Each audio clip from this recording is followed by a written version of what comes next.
Lokati here. Today we are going to be talking about our Slayer leveling guide. This is a level 1 to early mapping leveling guide. We're going to talk about skills that you choose. We're going to talk about your passive tree. We're going to talk about itemization and some choice leveling items for unique items. We're going to talk about flask decisions, what level you need to be in each act, where you can farm, and then what your ascendancies need to look like through the leveling process. So we'll start off with skills. So at the beginning of the game, you're going to have like a few choices on skills. I would recommend Spectral Throw. It's a really, really strong leveling skill. The automatic return proj guarantees multiple hits, has good clear, has good scaling. It's a really solid skill. If you don't want to run Spectral Throw, Molten Strike and Lightning Strike are also both viable options, as is any strike skill. You can dual wield if you want to dual wield. You can use Cobra Lash if you want to use Cobra Lash. There's a lot of options, but I think these are the three best choices with Spectral Throw standing out. You're going to link Spectral Throw to Chance on Bleed and Lesser Multiple Proj while you're in Act 1 on a 3-link. If you use Molten Strike, you want Chance to Bleed and Ruthless. And if you want Lightning Strike, you want Chance to Bleed and Lesser Proj. You're also going to have some additional sockets. With gear, you want to put Clarity, Vitality, Enduring Cry, and Molten Shell. I know these are 2 more buttons to press, but you don't have a lot of buttons to press, so go ahead and use them. Enduring Cry is a good source of your endurance charges, as well as a very, very strong heal. And then Molten Shell is your survivability guard shell. Probably Steel Skin would be just as good at this level because you don't have a lot of armor yet, but you can choose guard skill as you would like. For travel skills, pick one, use it. Dash sucks, but it's available. Leap Slam is good. Whirling Blades is good as long as you're using a weapon that matches Whirling Blades, which is daggers, claws, and swords. And then Sniper's Mark is going to be our curse of choice. Now for Act 2, we're hopefully going to be able to find a 4-link.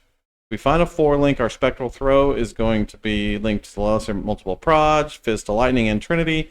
If you don't have a 4-link yet, use Spectral Throw, Lesser Multiple Proj, and Fizz to Lightning. Same thing goes for Molten Strike, knock off added damage. If you got a 3-link, Lightning Strike, knock off Trinity. I'll reorder these for you. Knock off Trinity if you don't have a 4-link and just run with elemental damage with attacks. In your additional sockets, you're going to spread around and add Herald of Ice and Herald of Purity. We're really only running Herald of Purity for the additional creatures that it creates that just kind of get in the way and stop enemies from hitting you. Herald of Ice is a damage bonus, though, at this point in time.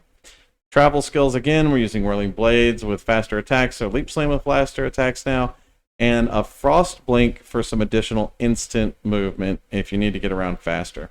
And again, for Curse, we're still using Sniper's Mark. Into Act 3, we're still using the exact same links on our skills. Again, if you have a 3-link, kick off one of your mods there. We are upgrading our Molten Strike to Rage and added fire damage here, and Lightning Strike is the same as it was before. Additional sockets, we drop the Heralds and go for a Determination for more armor, and Molten Shell for more defenses, and we get rid of Vitality because we're really going to run into some mana issues for Reservation because we want to have a high enough clarity to help maintain our mana. Mana potions are not fun. We'll have one as a backup, but ideally we'll be able to get our mana back with Leech and Clarity. For our travel skills, same thing here. Faster attacks to your favorite one. Frost Blink for an addition. Sniper's Mark for Mark. And then we're going to go ahead and bind Urgent Orders to Enduring Cry so that it's a little bit less annoying to have to use. Act 4, we are running Spectral Throw with Greater Multiple Proj. Fizz to Lightning and Trinity. Molten Strike with Elemental Damage with Attacks, Rage, and Multi-Strike again. And Lightning Strike with Trinity, Elemental Damage, and Greater Multiple Proj. You could swap out Greater Multiple Proj here on Lightning Strike to Returning Proj if you wanted better single target. Greater Multiple Proj is better for clear. And then we're still running Clarity, Determination, and adding a free little Lightning Golem in there. And then we're adding the same travel skills, Whirling Blaze, faster attacks with Leap Slam, or in addition to that, Frost Blink. Curse is still Sniper's Mark, Enduring Cry with Urgent Orders still here. And then we can add Cast when damage taken to Molten Shell. Now, there are going to be some stat requirements that you're going to need to meet to continue leveling up these skills as you level up. Utilize your gear as a priority to get stats that you need to level up. Utilize your bench crafting to craft strength and int onto your gear so that you can continue leveling up these skills. And as a last resort, you can spend a point here on beef or here on wisdom of the glade in order to get those skills leveled up. Now, once you're into Act 5, there's not going to be a whole lot of changes here. If you're able to get a 5 link, you can add in Ice Bite here. You can add in Greater Multiple Proj here. You can add in Returning Proj here. And then your additional sockets are going to be the same. Your travel skills are going to be the same. Your curse is the same. You can add Mark on Hit on your curse in Act 4 if you want to stop manually casting it. You want it for extra clear, though, you'll have to manually cast it, but this will make it so that it works better against bosses. Same thing, once you get into Act 6, Act 7, Act 8, these are all going to be relatively the same skills, and so there's not a lot of changes here. I've just included them so that you can utilize the loadouts button up here, as well as manually selecting the skills down here. And so now we will switch over to our passive trees. Now, at the end of Act 1, you're going to be somewhere between level 12 and level 15. It doesn't matter where you're at, but you're going to travel down through the tree like this. We take these notes here for the increased armor, evasion, and max life. We do want to make sure that we have attack speed, because attack speed is a very good quality of life when you're leveling. We move over here to take more attack speed, as well as some additional leeching, more attack speed and damage, and then more attack speed and damage while leeching. This is probably the best quality of life node in the Slayer tree, period, for leveling. We also move down here to get some accuracy. If you have accuracy on gear, you can take these points away and do whatever you want with them. But if you don't have accuracy on your gear, this is a great place for accuracy in addition to 18% to all elemental resistances. It's a very, very good quality of life node. Now, at the end of Act 2, you're going to be somewhere around level 23, lower potentially if you flew through it. We are taking Fire Mastery for the Fizz conversion, a lot of attack speed in this tree as well. And this Fire conversion is what we're mainly after. This is going to allow us to power Trinity on our skills and allow us to do elemental damage, which is not affected by armor reduction versus regular mobs, which is great for clear. Very few mobs in the campaign are going to have any elemental resistances, so getting away from Fizz and getting into an elemental damage will be a huge benefit to you. We're going to move down here and take Graceful Onslaught, giving us a chance to get Onslaught on kill and increases the effective Onslaught. Again, attack speed is a huge benefit to you while you're leveling. It's a great quality of life. And then we move over here to Precise Technique to get the more attack damage that we need to help scale the damage of our build. Now, moving into Act 3, we're going to go ahead and immediately take this attack damage, Leeched as Life, and Mana, because we need the mana return. Clarity is starting to kind of lose its value at this point, and you're tired of hitting a mana flask, I'm sure. So we're going to go ahead and help to prop up our mana gain with Leech here.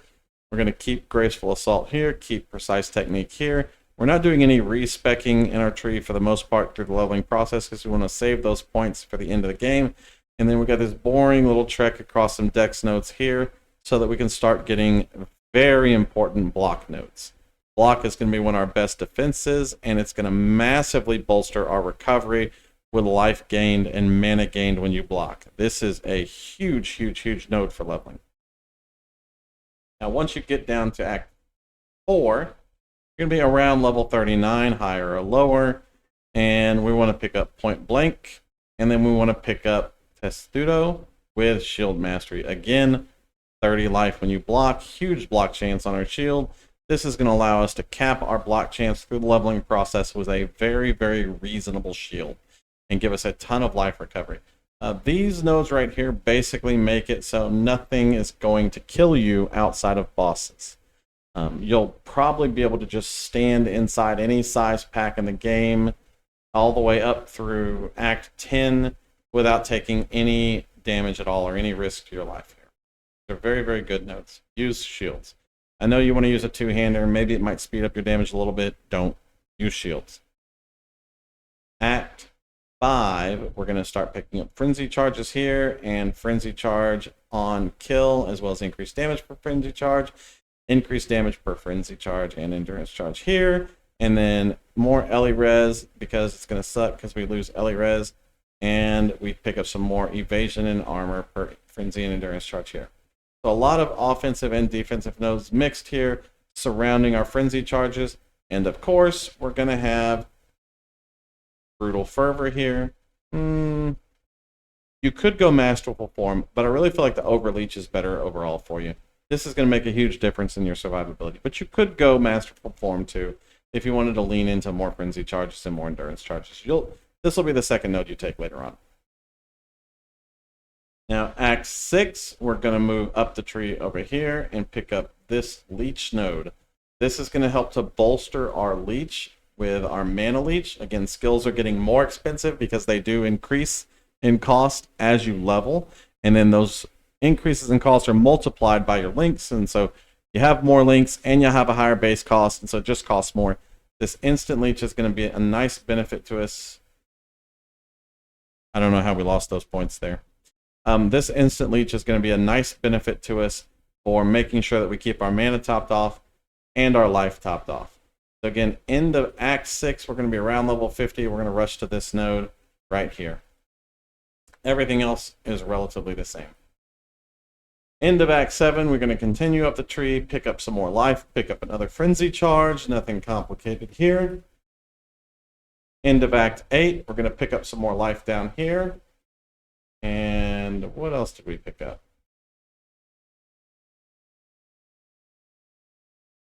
That's really it. Not a lot of skill points coming in between Act 7 and Act 8. Maybe you're a little bit further behind. Maybe you don't have the life here at the end of Act 7, but you can be flexible with that. Now, at the end of Act 8, we're going to immediately start farming Blood Aqueduct. And if you're behind in Act 3, you can farm Docks. It's a great place to farm. If you're behind in Act 4, you can farm Dried Lake. That's another great place to farm. There's very few skill point progression through Act 5, 6, and 7 here. You're not going to get a lot of levels in these because you fly through them pretty quick. You will get some passives, though, and those will help with keeping your skill tree up. But on our Blood Aqueduct, we're going to farm this until 64. It is a great way to make sure that the last 2 acts are smooth and you have a nice transition into early mapping. When we switch from end of Act 8 into our Blood Aqueduct farm, we're going to be picking up life here. We're going to be picking up our endurance charge on kill and our increased damage per endurance charge here. And that's just going to make our quality of life much, much better. You could also take Marked for Death here if you ever wanted to farm a little bit more. This gives you Culling Strike against marked enemies, which is a big help for high health rares and bosses as well. And then you do get some additional flask charges versus those marked enemies, so that can help as well. Now, for itemization, we want a fast sword with accuracy that has elemental damage and attack speed. We want a shield that has an increased chance to block and maximum life. We want a helm with max life and armor evasion. We want body armor with max life and armor evasion. We want gauntlets with max life and accuracy. You could also add armor evasion here too. We want boots with move speed and max life. Armor and evasion is also good here. We want an amulet with max life and stats on it so we can help hit our stat bonuses. For rings, we want amethyst rings with resistances and max life and accuracy and elemental damage with attacks. So there's a lot of flexibility on your rings here.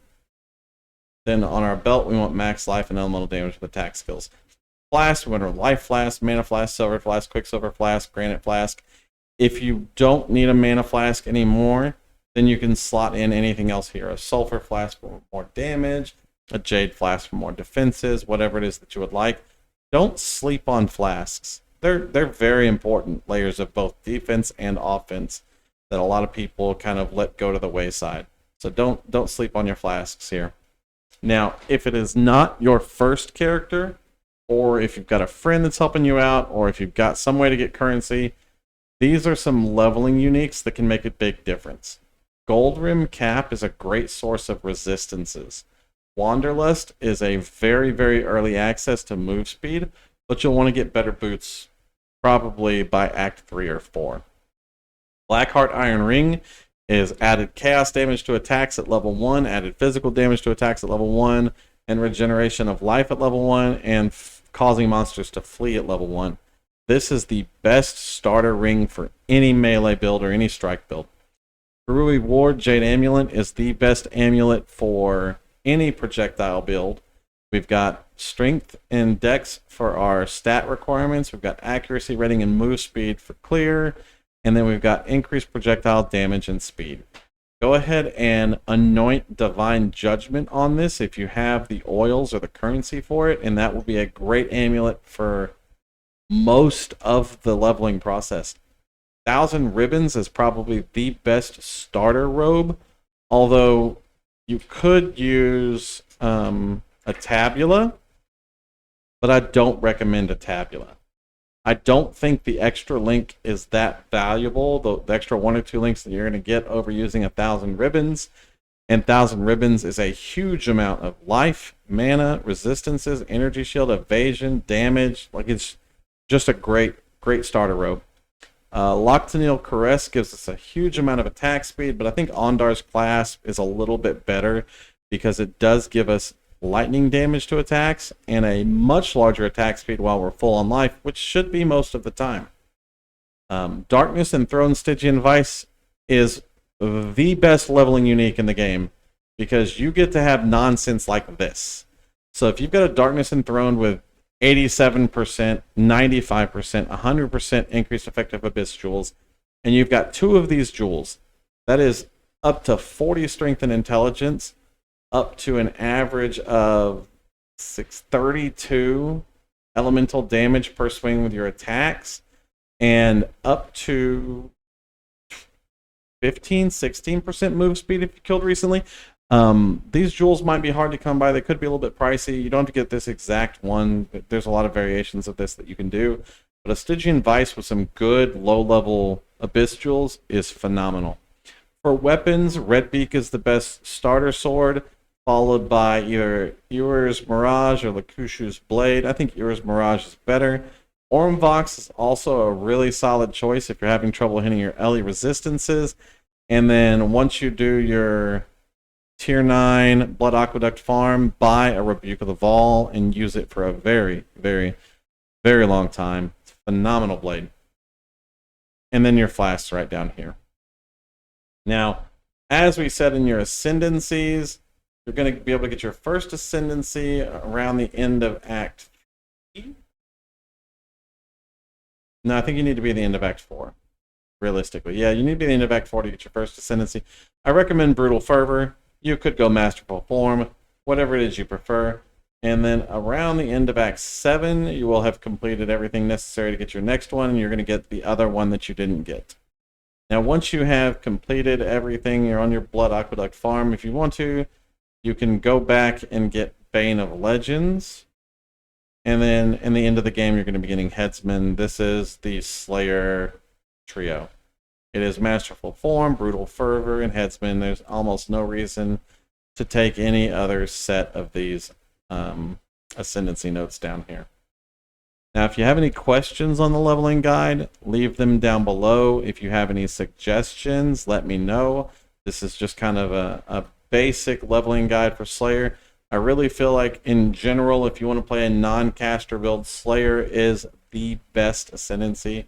And so for 3.25, Slayer is king. Enjoy your leveling, and thank you very much for watching.